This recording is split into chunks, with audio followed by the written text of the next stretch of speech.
Did you know that in Halo Infinite you can find a very familiar number written on top of the tanks?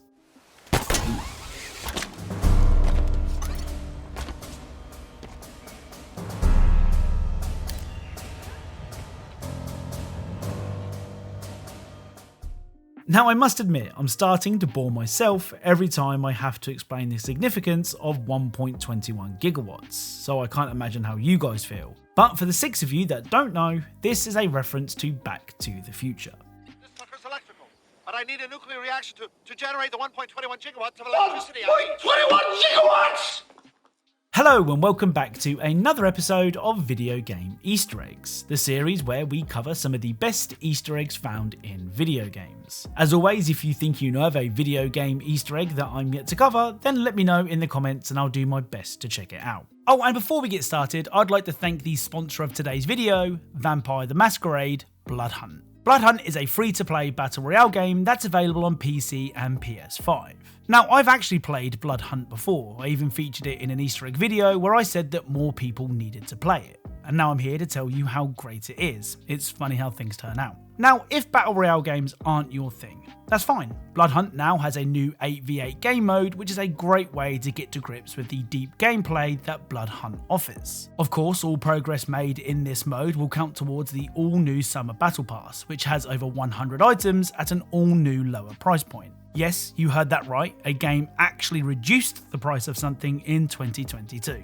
That's worth a mention. If you are interested in becoming a rooftop stalking vampire, then I'd highly recommend checking out the Blood Hunt Discord server. Blood Hunt is a deceptively deep game, so chatting to like-minded players can help you work out what's working, and more importantly, what's not. I'll leave a link to the Discord server in the description. Finally, if like me you're a controller player, even when on PC, then you'll be very pleased to hear that you can now personalise your controller experience more than ever, with full controller customization coming soon.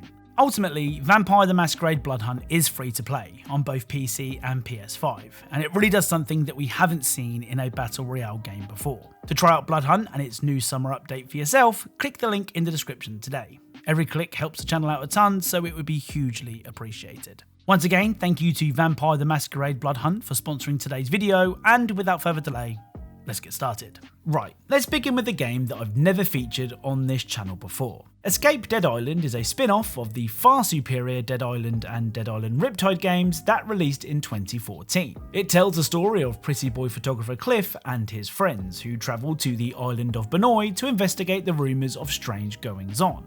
Well, they certainly found what they were looking for. If I'm being completely honest, it's not a great game, especially when compared to the other Dead Island games. But what it lacks in quality, it makes up for in Easter eggs.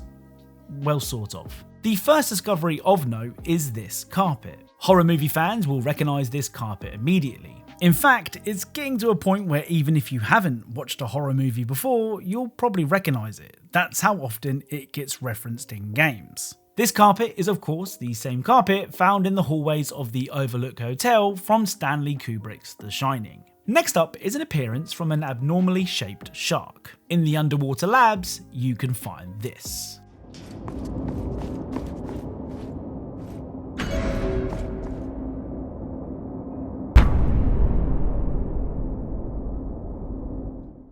So this fat shark is actually a reference to the developer of this game, the appropriately named Fat Shark. To be honest, I'm kind of surprised that more devs don't reference themselves in games, though I suppose not all studios have names like Fat Shark. Up next is a reference to a video game masterpiece. After collecting all 3 keycards, you can find this.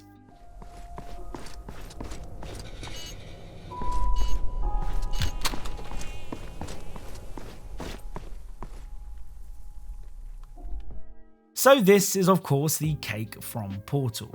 I'll let you guys make your own "the cake is a lie" jokes in the comments. Now, the final escape from Dead Island Easter egg is actually pretty disturbing. Once again, towards the end of the game, you can find this.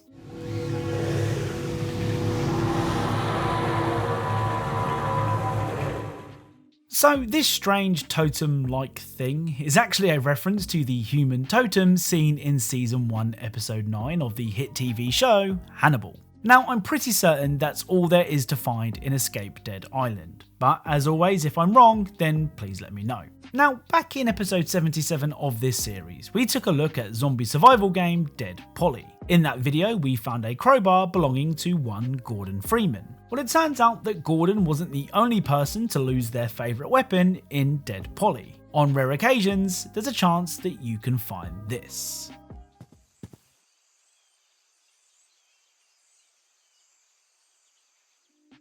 So this baseball bat is called Lucille and has a description that reads, "Baseball bat wrapped in barbed wire." Apparently it has a name.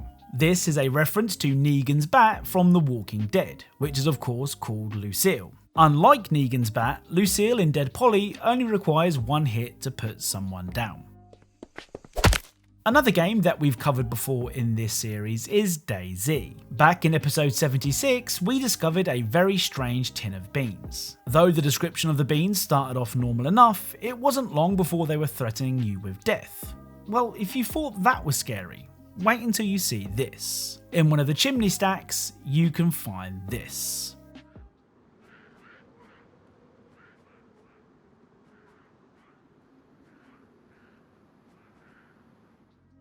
So I know people usually look forward to Santa coming down the chimney at Christmas, but if he looks like this, I think I'll pass. So the Hitman games are always good for an Easter egg or two. I mean, I even made a video looking at some of the series' best pretty recently. That's why when the new Ambrose Island map released for Hitman 3 just last week, I knew I was in for a good time. For a quote-unquote remote island, there's a lot going on here. I mean, you can even enter a slapping competition, so Moist Critical will be happy.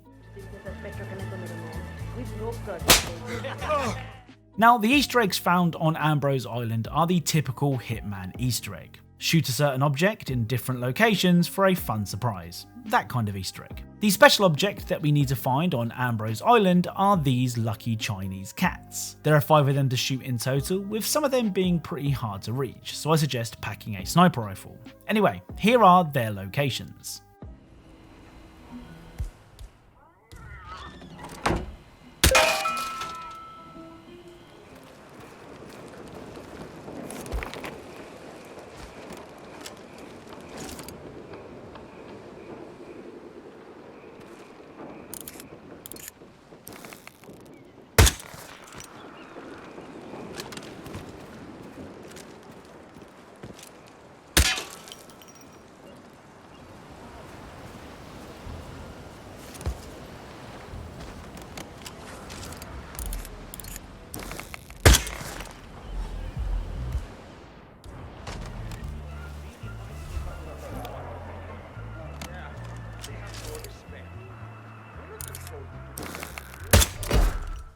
After shooting the final cat, head to the pier for a spot of fishing.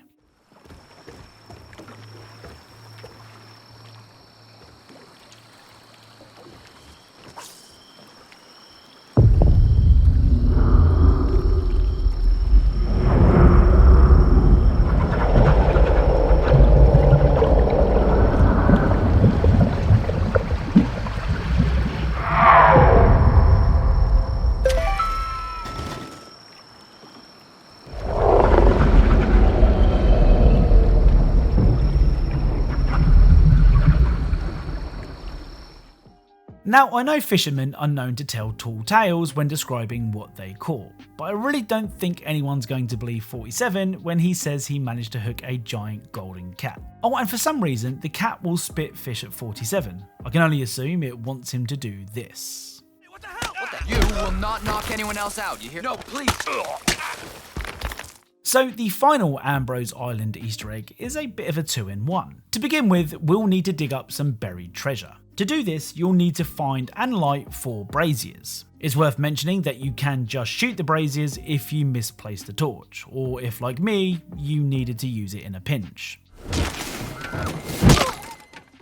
After you've done that, get your hands on a shovel and head to this location on the map and dig.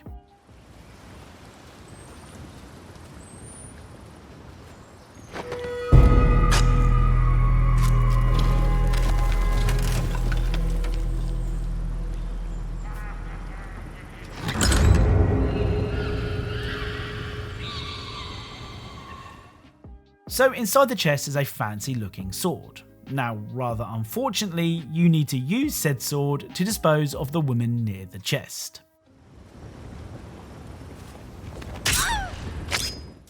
After you've taken care of the unlucky lady, head to the pirate camp and retrieve the golden idol from one of the crates. Now simply head to the beach and place the idol inside of this barrel.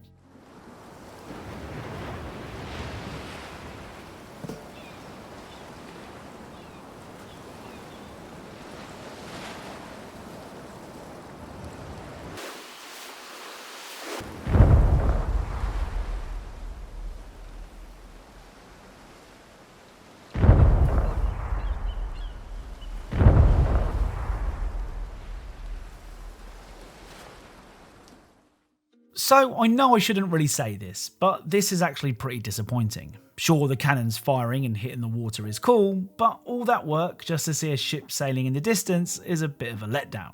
Especially as we've seen a far cooler looking ghost ship in Hitman 2. So that's it. If you enjoyed this video, then leaving a like is really appreciated. If you are a fan of Easter eggs and secrets in video games, then perhaps consider subscribing, as that's what this channel is all about. Thank you all for watching, and I'll speak to you all soon.